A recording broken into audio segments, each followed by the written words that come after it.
Nah, mereka juga membahas hubungan filsafat dan agama.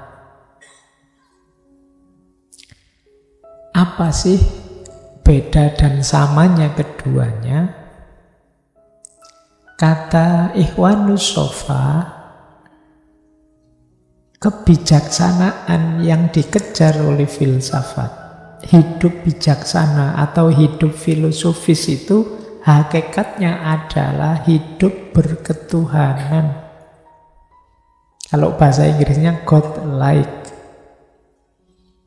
God-like itu ya makna letterleknya berperilaku seperti Tuhan. Kalau bahasa tasawufnya takhollak bi akhlakillah.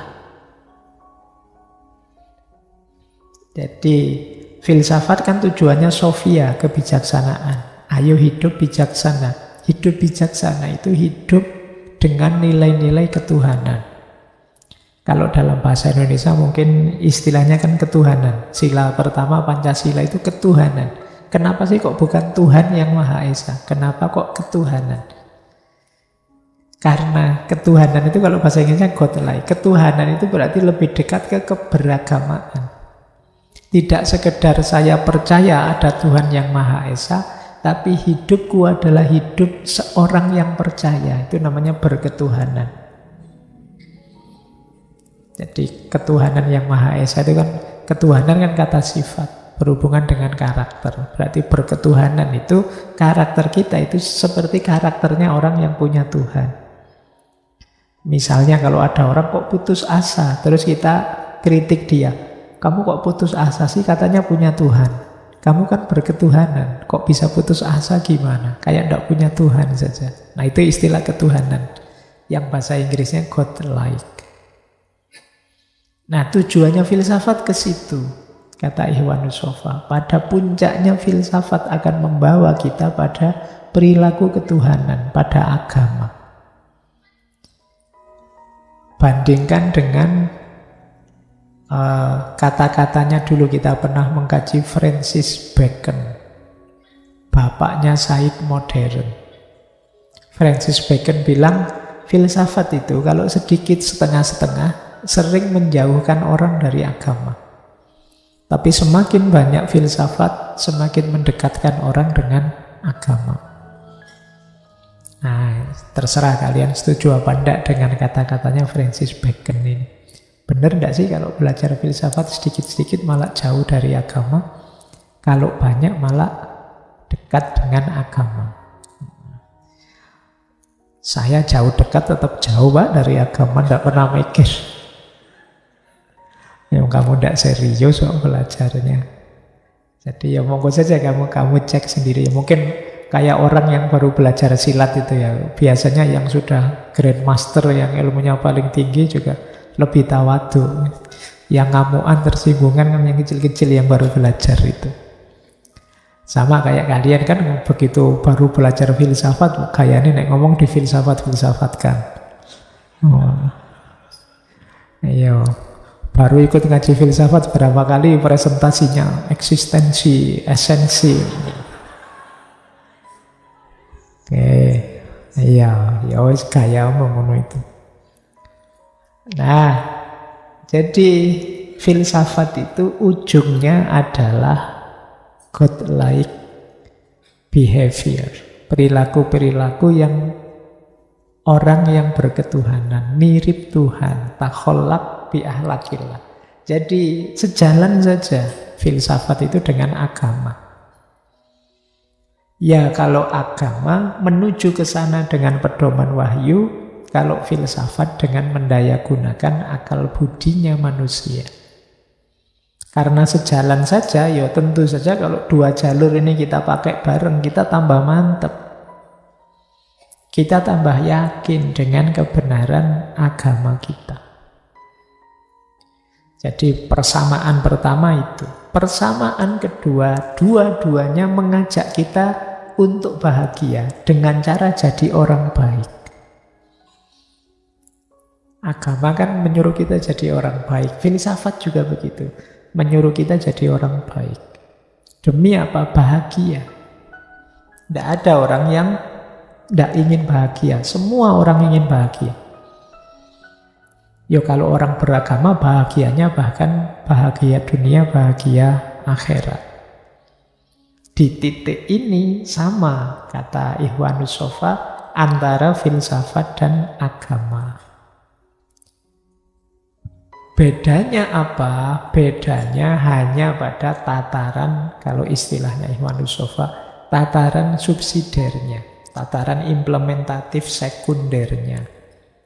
Gaya bahasa yang dipakai berbeda, rute yang ditempuh berbeda. Jadi di sisi ininya beda. Mungkin kalau agama dengan kepatuhan, dengan ibadah, dengan kepasrahan total, sementara kalau filsafat lewat jalur yang berbeda dengan mengkritisi, menempatkan pemahaman dan lain sebagainya. Tapi pada akhirnya akan ketemu di muara yang sama, yaitu kebahagiaan hidup dunia akhirat dan godlike behavior tadi, perilaku yang mirip Tuhan. Semoga tidak ada yang salah paham kata mirip Tuhan. Mirip Tuhan itu gini loh, Tuhan itu penyayang, kita juga penyayang. Tuhan itu pemaaf, kita pemaaf. Tuhan itu hakim, bijaksana, kita juga bijaksana. Itu yang disebut takholak bi akhlakillah. Kalau dalam tasawuf. Nah, belajar filsafat juga bisa sampai ke sana. Kalau mendalam dan serius. Baik, kita lanjutkan. Nah, di Rosail juga dijelaskan ada beberapa kontribusi filsafat yang utama pada agama. Tadi kan disebut tidak bertentangan. Lah terus apa yang diberikan oleh filsafat pada agama? Kata Ikhwanus Shafa, kontribusi paling utama yang diberikan oleh filsafat pada agama adalah pemahaman mendalam yang tidak berhenti hanya pada pengertian-pengertian lahiriah. Jadi agama itu kan pegangannya wahyu, pedomannya wahyu. Nah, filsafat membantu memahami wahyu lebih dalam. Tidak sekedar bunyinya wahyu. Karena di balik wahyu ada makna-makna. Itu yang kata Ikhwanus Shafa, kontribusinya filsafat pada agama. Filsafat mengajarkan manusia tidak berhenti hanya pada makna lahiriah. Kalau hanya berhenti pada makna lahiriah kok rasanya kurang dalam, rasanya dangkal. Kalau berhenti pada makna lahiriah kan kalian sibuk menafsirkan, kok laki-laki boleh kawin 4 ya, kok perempuan tidak boleh. Kalian sibuk menafsirkan yang gitu-gitu. Ayat perangilah mereka dan ayat itu yang menyibukkanmu, padahal di balik setiap ayat ada makna yang lebih dalam. Itulah kenapa nanti Ikhwanus Shafa ini sering disebut kelompok batiniah, kebatinan. Nah, kemarin dulu kita pernah belajar di Jawa ada istilah kebatinan. Nah, ini kebatinan versi Timur Tengah. Alirannya Ikhwanus Shafa. Kata mereka, kekufuran, kekeliruan, kebodohan, kebutaan itu tidak bisa jernih melihat kebenaran adalah mencukupkan diri dengan tafsiran-tafsiran zahiriyah yang hanya fokus pada kesenangan ragawi dan imbalan kasat mata. Kenikmatan-kenikmatan fisik yang dikejar, ingin kaya, ingin sukses, ingin nyaman. Imbalannya juga seputar itu. Ayo kalian berdoa selama ini minta apa? Saya tidak pernah berdoa, Pak. Kalau ada masalah saja berdoa. Jangan-jangan ada yang begitu. Atau saya rajin berdoa, Pak. Saya sholat duha segala, Pak. Tujuannya biar rezekinya lancar, Pak. Oh iya, alhamdulillah masih mau berdoa. Tapi masih ada pamrih kasat mata. Jangan-jangan kalau sudah berbulan-bulan berdoa terus Saya rajin tahajud loh Pak, saya rajin sholat duha, kok ndak kaya-kaya ya Pak? Ya sembuh meneh. Pamrihmu pamrih yang kasat mata sih. Nah, itu yang dikritik oleh Ikhwanus Shafa. Mbok ya lebih dalam memahaminya, jangan sekedar melihat dari luarnya saja. Makanya mereka ini nanti memposisikan agama. Yang pertama agama itu fitrah, yang kedua agama itu din, yang ketiga agama itu penyuci jiwa. Fitrah itu naluri bawaan sejak lahir. Dorongan dari dalam jiwa itu fitrah. Makanya saya lupa dulu di sesi apa, ada pandangan bahwa tidak mungkin manusia itu tidak beragama. Kalau ada yang tidak beragama, kemungkinan dia menyandarkan naluri keberagamaannya pada yang lain, yang tidak dianggap agama secara formal oleh manusia. Kalian menyembah Allah seorang muslim, nanti ada yang menyembah Tuhan yang lain. Dan yang tidak beragama mungkin punya sembahan yang lain dalam tanda petik. Mungkin hartanya, mungkin jabatannya, bahkan bisa jadi menyembah pikirannya sendiri. Nah, kenapa? Karena agama itu dorongan, sifatnya fitrah. Karena manusia itu punya ciri banyak kurangnya. Jadi itu yang membuat dia akan selalu mencari sandaran. Hidup kita itu kan serba tidak pasti, serba banyak kekurangan.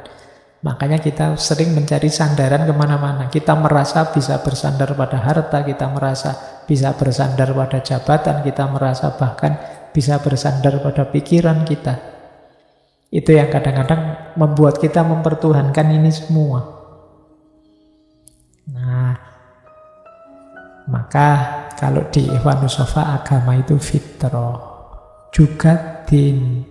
Din itu mungkin semacam jalan, pola hidup ideal.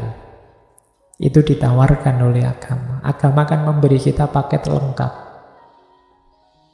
Cara hidup vertikal, cara hidup horizontal. Berhubungan dengan yang ilahi, juga berhubungan dengan manusia yang lain. Dijelaskan rumus-rumusnya, polanya. Itu yang disebut din. Atau jalan. Dan jangan lupa juga ada fungsi utama agama, yaitu menyucikan jiwa.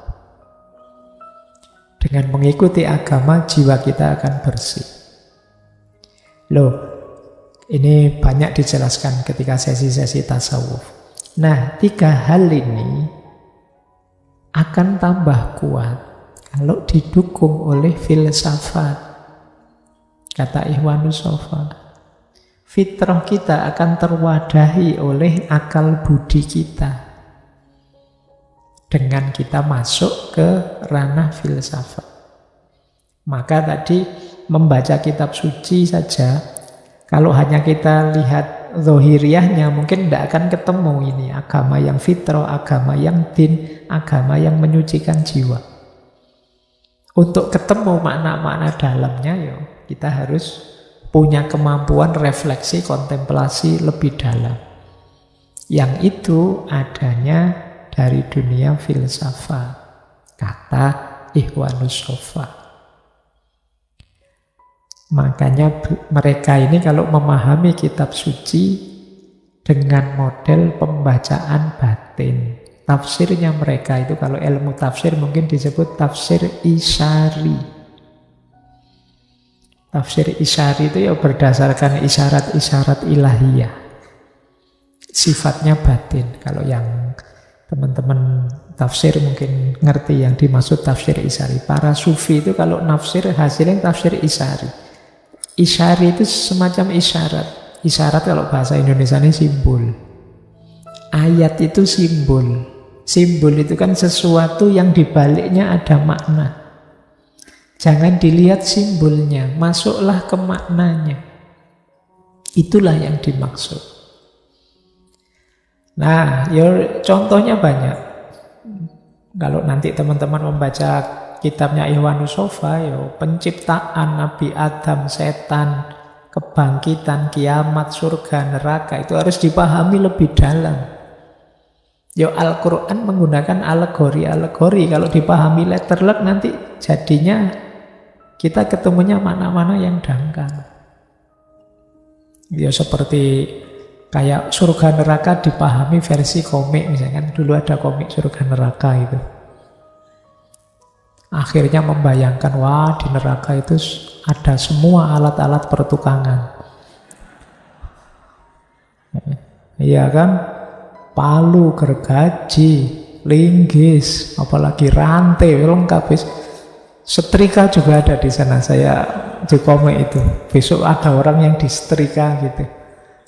Ya, itu kan bahasa-bahasa simbolis, tapi kita maknai harafiah. Jangan-jangan ada yang membayangkan surga itu kayak hotel bintang 5 itu, jadi yang kelas VVIP paling atas, nanti minta apa saja diberi, minta apa saja. Mungkin ada yang membayangkan seperti itu. Ya karena Al-Quran turunnya di Arab, mungkin ada yang kamu tidak nyampe, misalnya kolam susu sama kolam madu itu kamu membayangkan buat apa ya Pak kolam susu, kolam madu itu. Saya kalau minum susu tidak suka, agak muntah ya Pak, dikasih sak kolam itu terus buat apa? Ya kan membacanya letterlek. Itu kan bahasa-bahasa alegoris. Dulu saya cerita pernah baca kitab Daqaiqul Akhbar itu, bahwa besok di surga itu bidadari-bidadari itu kulitnya mulus, saking mulusnya sampai tulangnya kelihatan. Bayangkan apa kamu tidak ngeri terus kelihatan sak tulang-tulangnya itu. Baik, itu yang kalau versinya Iwan Sofa itu semua bahasa alegoris. Jangan dimaknai letterlek, nanti malah bingung kita. Itulah yang membuat mereka masuk ke makna esoteris atau makna batin. Dan memang harus ahlinya. Kata Ikhwanus Sofa, kalau orang awam biasa akan kesulitan memahami makna-makna ini. Ya salah satu contoh mereka misalnya memaknai Allah menurunkan hujan dari langit. Itu pun dimaknai simbolik oleh kelompok Ikhwanus Sofa ini. Kita kan ya biasa kan hujan dari langit. Tapi mereka memaknainya hujan dari langit itu Al-Quran. Dia sumber kehidupan, dia menyegarkan. Dia menjadi kunci hidup kita. Maka yang dimaksud air yang tumpah dari langit itu Al-Quran.